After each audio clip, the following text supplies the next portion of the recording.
English Deutsche. English Deutsche. English అంటే English, Deutsche అంటే German. English Deutsche అంటే English నుంచి జర్మన్కి, డాయిష్ ఇంగ్లీష్ అంటే జర్మన్ నుంచి ఇంగ్లీష్. స్టార్టింగ్లో ఇంగ్లీష్లో ఏ నుంచి స్టార్ట్ అవుతుంది, ఇంగ్లీష్లో అట్లా జెడ్ వరకు ఇచ్చాడుగా. తర్వాత మళ్ళీ జర్మన్లో ఏ టు జెడ్ వరకు.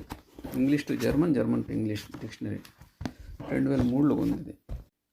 Über 150.000 zuverlässige Angaben. Über అంటే అబౌవ్, 150 అంటే 150, 1000 అంటే 1000 అంటే 1,50,000. zuverlässige Angaben reliable. zuverlässig అంటే రిలయబుల్, Angaben అంటే data or information. Above 150,000 reliable